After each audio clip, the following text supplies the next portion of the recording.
नमस्कार, आप देख रहे हैं नेक्स्ट 9 पॉलिटिकल बाइट। मैं हूं आपके साथ अमन।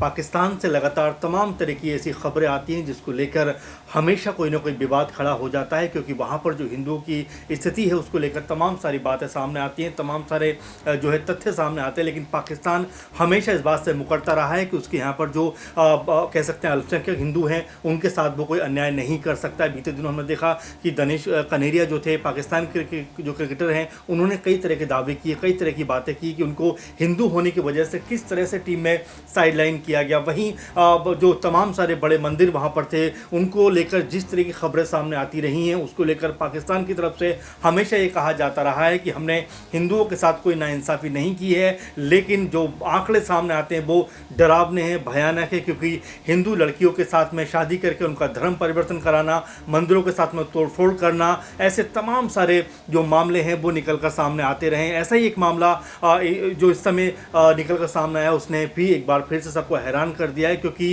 एक मंदिर को किस तरह से मदरसे में बदल दिया गया, किस तरह से मस्जिद उसमें बना ली गई, ये पूरे का पूरा मामला सामने आया है। आप ज़रा ये वीडियो देखिए, उसके बाद हम बताएंगे कि आखिर इस जो पूरे के पूरे मंदिर बनाने का जो प्रोसेस है, मस्जिद में जो कन्वर्ट किया गया है, इसको लेकर जो वहाँ के कारी हैं उन्होंने क्या इसको खुलासा किया। लेकिन फिलहाल पहले आप ये वीडियो देखिए। का क्या प्रूफ है, तो प्रूफ ये है कि इसके ऊपर सामने ये ऊपर हमारे श्री कृष्ण जी की एक मूर्ति बनाई गई है। ठीक है, दो गायें उनके साथ खड़ी हैं और वो खड़े हैं, बांसुरी बजा रहे थे, यानी कि बांसुरी जैसे बजाते हैं ना, तो उस तरह की एक यहाँ पर उनकी मूर्ति बनाई गई थी। बांसुरी तो भी खैर टूट ही चुकी है, लेकिन उनके हाथ में जो बांसुरी का जो आप कह सकते हैं कि लोहे का जो राड था जिसके थ्रू बांसुरी बनाई गई थी, वो राड अभी भी मौजूद है उनके हाथ में। तो ये हमारे श्री कृष्ण जी की मूर्ति है और ये एक मंदिर हुआ करता था, ये इसका मेन गेट हुआ करता था, जो कि अभी इसको बंद कर दिया गया है।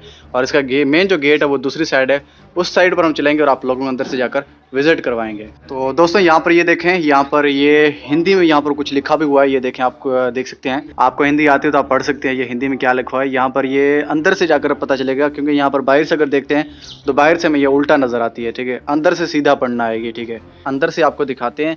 अंदर जो हाफिज साहब हैं, यानी कि कारी साहब, जो बच्चों को पढ़ाते हैं, ठीक है, कुरान वगैरह जो उनकी होती है, वो अंदर बैठे हुए हैं, उनसे चलकर आपको मिलवाते हैं। तो यहाँ पर ये भाई खड़े हुए हैं। तो भाई क्या नाम है आपका?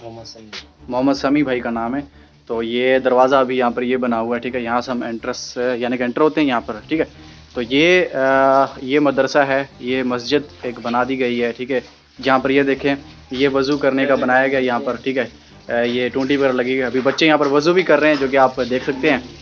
और सामने ही कारी साहब खड़े हैं। ठीक है, तो देखा आपने किस तरह से जो कृष्ण मंदिर था उसको पूरी तरह से उसका कह सकते हैं कि जो मस्जिद में तब्दील कर दिया गया, उसको मदरसे में तब्दील कर दिया गया। और अपने आप में ये हैरान करने वाला मामला है, क्योंकि लगातार ये बात कही जाती रही है कि पाकिस्तान में हिंदुओं के साथ में कुछ भी गलत नहीं होता है। लेकिन जब इस तरह के वीडियो सामने आते हैं तो वाकई ये सोचने पर मजबूर होना पड़ता है कि क्या वाकई पाकिस्तान में जो हिंदुओं की स्थिति है वो क्या ठीक है। और जब इस तरह की चीज़ें सामने आती हैं तो ये माना जा सकता है कि वाकई वहाँ पर हिंदुओं के साथ में किस तरह से अन्याय हो रहा है। आप ज़रा कारी साहब की ये बाइट सुनिए, जिसमें वो खुलकर कह रहे हैं कि उनके पूर्वजों ने इस मंदिर को किस तरह से मस्जिद और मदरसे में तब्दील किया। तो सुना आपने, ये इस मस्जिद के कारी हैं जिन्होंने साफ तौर पर कहा कि उनके पूर्वजों ने किस तरह से जो ये पहले मंदिर हुआ करता था उसको मस्जिद में जो है तब्दील कर दिया गया। तो अपने आप में ये हैरान करने वाला वीडियो है, हैरान करने वाला तथ्य है कि क्या पाकिस्तान में आज भी हिंदुओं के साथ में जो अत्याचार है, जो उनके साथ में लगातार गैर बराबरी का जो रवैया है वो बदस्तूर जारी है, क्या उसमें कोई कमी नहीं है? क्योंकि पाकिस्तान एक ऐसा मुल्क जहाँ पर जो पूरी तरह से शरीयत के ऊपर चलता है, पूरी तरह से इस्लामिक जो चीज़ों को अपनाता है, लेकिन उसके बावजूद ये सुनने को मिलता है कि यहाँ पर जो रहने वाले अल्पसंख्यक हैं उनके साथ में हम किसी तरह की कोई गैर बराबरी नहीं करते, किसी तरह का कोई दोहरा रवैया नहीं अपनाते। लेकिन यहाँ पर न सिर्फ हिंदू बल्कि ईसाई और सिख समुदाय के लोग जो वहाँ पर रहते हैं उनके साथ में भी तमाम तरह की बर्बरता, तमाम तरह के ऐसे मामले सामने आते हैं जो ये बताते हैं कि वहाँ पर किस तरह से इन जो अल्पसंख्यक जो धर्म है उनको जो अन्याय का सामना करना पड़ता है। तो आपने जिस तरह से वीडियो देखा, जिस तरह से से जो सनसनीखेज कह सकते हैं खुलासा हुआ इस वीडियो में हुआ है, वो अपने आप में ये बताने के लिए काफ़ी है कि पाकिस्तान में जो स्थिति है वो किस तरह से अल्पसंख्यक समुदायों के लिए बद से बदतर है। खासकर जो हिंदू समुदाय के लोग हैं उनके साथ में किस तरह से अन्याय किया जा रहा है कि उनके जो मंदिर हैं उनको भी तब्दील करके मस्जिदों में और मदरसों में तब्दील किया जा रहा है। तो आपने ये जो आप अभी ये वीडियो देखा इसको लेकर आप क्या सोचते हैं, ज़रूर अपनी राय हम तक पहुंचाइए, ज़रूर हम तक अपना जो है कह सकते हैं कि अपना जो आपका विचार है वो हम तक पहुंचाइए, ताकि हम ऐसे प्रोग्राम लेकर आते रहें और ऐसे मुद्दों पे बात करते रहें। क्योंकि पॉलिटिकल बाइट का हमेशा से ये जो है सोचना रहा है कि बेहतर जो चीज़ है उसको अच्छे ढंग से कैसे आप तक पहुँचाया जाए, और सबसे बड़ी बात कि जिन लोगों के साथ में अन्याय हो रहा है उनकी आवाज़ को कैसे आप तक पहुँचाया जाए। फिलहाल इस प्रोग्राम में इतना ही। आप लगातार बने रहें, देखते रहें next time news political bite. हम ऐसे मुद्दों पे लगातार आपके साथ जुड़ते रहेंगे। नमस्कार। क्या नाम है सर आपका? मेरा नाम हाफिज मोहम्मद रमजान है। इस मदरसे में पढ़ाते हैं जी और जी। काफ़ी अच्छे से पढ़ा रहे हैं। ये हमारे बाप दादा से मतलब से चलता आ रहा है।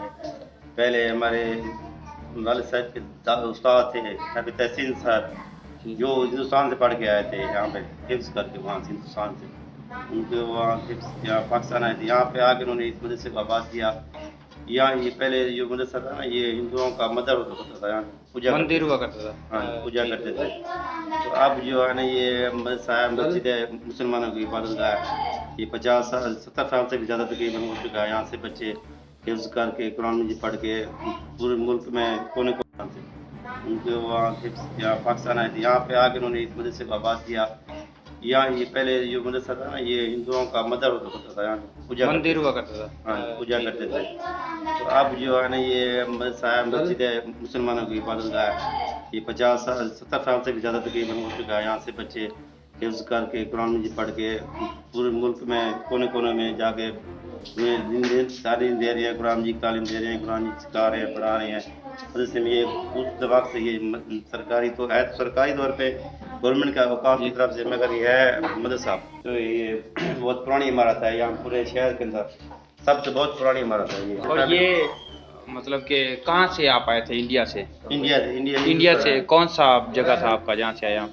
इंडिया के शहर है वो, ये जहन में नहीं आ रहा, वो रेगिस्तान में ऐसे जैसलमेर। जैसलमेर हो जैसलमेर शहर है, गया, वहाँ से राजस्थान, जोधपुर हो गया। हाँ जी, वहाँ से हिजरत करके ना पाकिस्तान आए थे हम। मुझे कुछ लोग कहते हैं कि ये मंदिर नहीं था, कुछ मतलब ऐसे ही हवेली टाइप थी। ये मंदिर है, आप देख सकते हैं अंदर। यहाँ पे इसके अंदर जो कुंडे लगे हुए हैं बहुत से। जी ये इसकी निशानी है कि आप बुत लटकाया करते थे, जिसकी पूजा करते थे। जी जी। सबसे बड़ी है अंदर आज के कमरे ये आए के, दिखाएं। हम आपको दिखाते हैं।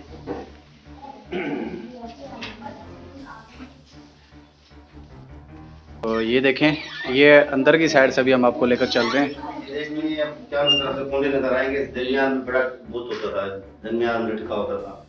ये कुंडों में इनके बहुत लटके होते थे, जिनकी आप पूजा करते थे जी। ये इनका मेन कमरा था। ये दरवाजा भी देख लो डिजाइन का बना हुआ है, दियाल उसी वक्त का है। ये दरवाजा भी देख लो, मेन दियाल का है, उसी वक्त का है। और ऊपर चले जाना तो ऊपर एक जगह बनी हुई है, जहाँ भी इस जगह थली सी बनी हुई है। वहाँ पे उनको बड़ा मंदिर का जो होता है ना, उनका वो बैठता था वहाँ के, यहाँ के आके ना, तो वो नीचे बगैर दूसरे बैठते थे। और ये वो डरते बहुत थे, कहते ना उनको डरते बहुत है। तो उन्होंने 4 सीढ़ियाँ बढ़ाई हुई, 3 एक सीढ़ी यहाँ से जा रही है, सामने से जा रही है, एक इधर से जा रही है। वो इसलिए उन्होंने बहुत सी सीढ़ी बनाई थी उतरने चढ़ने के लिए।